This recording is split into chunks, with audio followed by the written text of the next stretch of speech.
It wasn't meant to be found. For over a century, it sat sealed behind a false wall.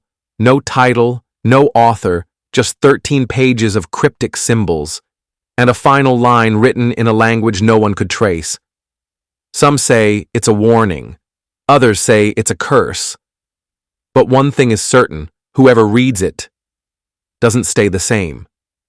It wasn't supposed to exist. A manuscript, hidden for decades, buried in the walls of an abandoned library in Prague. No name, no date, just 13 handwritten pages filled with strange diagrams, dead languages, and a warning that no one has been able to fully translate. The last person who tried? Disappeared. Some believe it's a hoax. Others think it's something ancient, something that was never meant to be read. But here's the strange part. It's not the contents that scare people. It's what happens after you read it. No one knows who wrote it. There's no author name, no date, not even a title on the first page, just a strange symbol that no one has been able to identify. Some believe it's not even from any known alphabet. The manuscript was first mentioned in a private journal from 1892. A scholar visiting Europe wrote about a forbidden book stored deep within the restricted archives of an old monastery. He didn't describe it in detail, only that it gave him a feeling of being watched. After that, nothing. The trail went cold for nearly 100 years.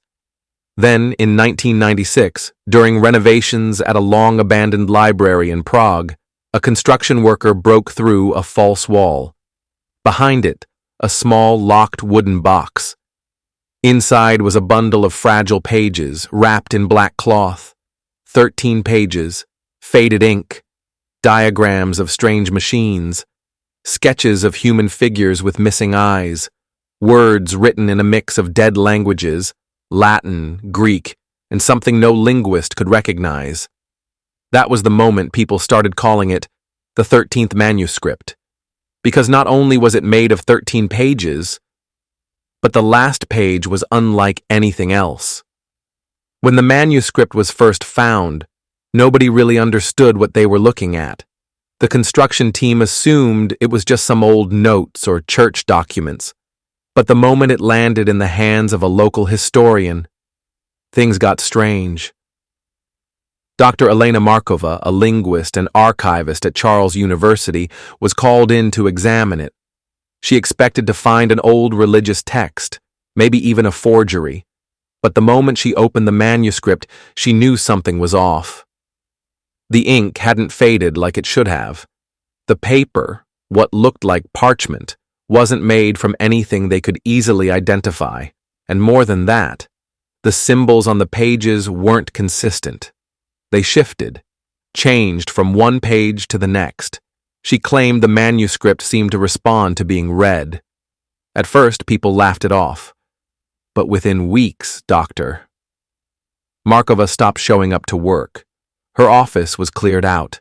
No statement, no explanation. Her friends say she withdrew completely. One even said she burned every piece of paper in her home, including her books and notes. Then came the rumors. A grad student who managed to photograph 2 of the pages claimed he started having the same dream every night, standing in a room with 13 doors. He'd always open one and then wake up screaming. Another researcher tried to scan the pages digitally, but every attempt failed. Either the files were corrupted, or the images came out completely black, even though his scanner worked fine for every other document. That's when whispers started spreading through the academic community. People began calling it cursed, or worse, that it wasn't a manuscript at all, but a map to something no one was supposed to find. That's when authorities stepped in, quietly. The manuscript was taken away for preservation, and all mentions of it were pulled from university records. It was like it had never existed. But of course, it was too late. Someone had already read it. Only a handful of people ever got the chance to examine the manuscript before it disappeared. but the few descriptions that leaked out are disturbing. The manuscript contains 13 pages, but they don't follow a normal order. No chapters, no numbered sections. Each page seems to be its own isolated world. Page 1 is filled with diagrams, mechanical structures that no one can identify. One looks like a spinning cube made of bone. Another resembles a chair, but not one meant for sitting. It's surrounded by strange hooks and wires. Page 2 is different. It's a sketch of a man with no face. He's drawn 13 times in slightly different positions, each time closer to the reader, like he's moving. The margins are filled with text that, when translated, says, "He only walks when you look away." Page 3 is entirely black, not a drawing, actual blackened parchment, burned, inked, no one knows. But according to one researcher, when he placed it under a UV light, faint handprints appeared, dozens of them, all reaching upward. Then there's the language. Parts of it are in Latin, but written in a reversed script. Other sections appear to be a mix of Greek, Aramaic, and something that looks Sumerian, but with symbols that don't match anything in recorded history. One paragraph reads, "It must be read in order or not at all. If you skip, it follows. If you stop, it listens." Nobody's been able to fully translate page 13. Not because it's damaged, but because the symbols on that page don't stay the same. One photo showed a spiral. Another, taken just minutes later, showed rows of eyes.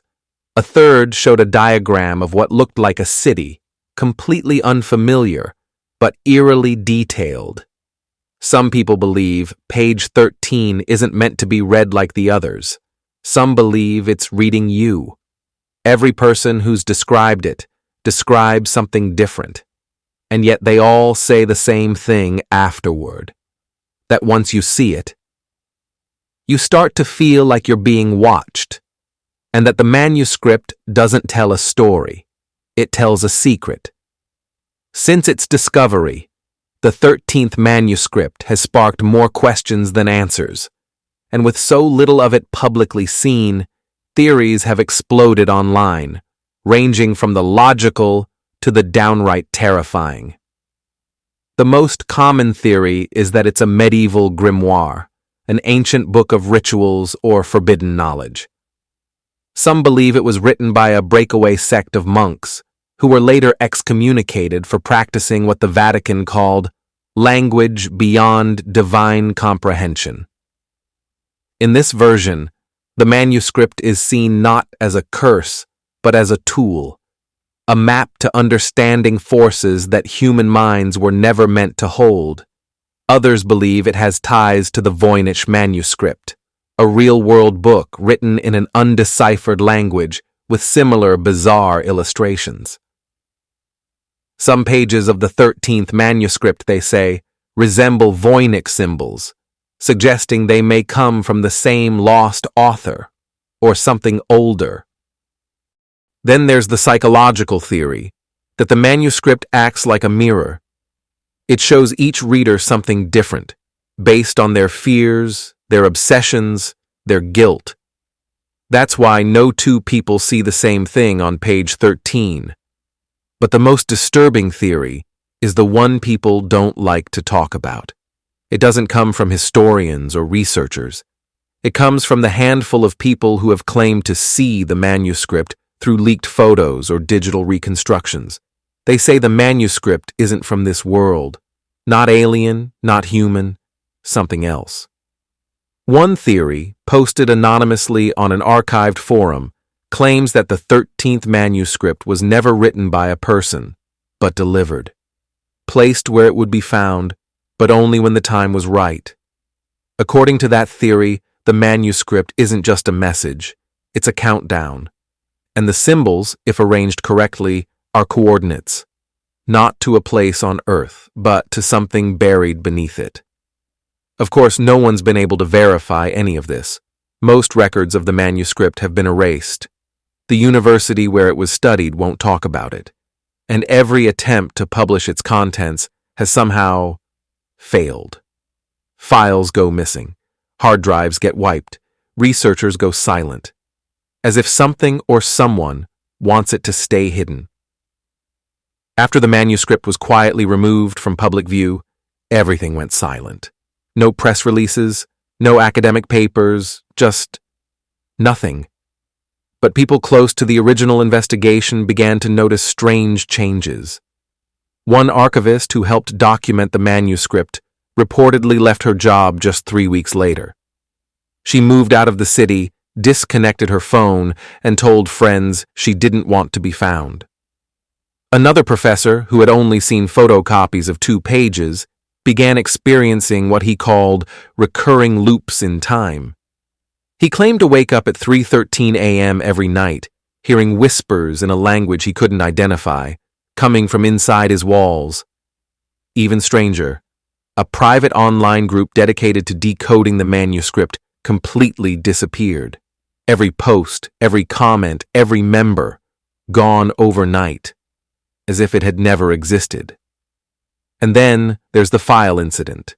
In 2018, someone attempted to upload scanned pages of the manuscript to a dark web archive. The files were posted, then removed within 12 minutes. The uploader's account went dark. When researchers tried to re-upload a backup, the image file had been corrupted, not just blank. Corrupted to the point that forensic software couldn't even recognize it as an image. And yet, a few screenshots still float around. Distorted, grainy, barely visible, but just clear enough to make out the same figure from page 2. The faceless man, still getting closer. Some now say the manuscript didn't vanish. It was buried again. Not to be forgotten, but to wait. And the ones who've seen it, they don't talk about what they read, because the manuscript doesn't end. Not really. It waits until you turn the last page, and then it starts reading you. Maybe the 13th manuscript was never meant to be understood. Maybe it's not a puzzle we're supposed to solve, but a warning we were supposed to ignore. The pages, they've vanished. The witnesses, silent. The official records, erased. But stories like this don't just disappear.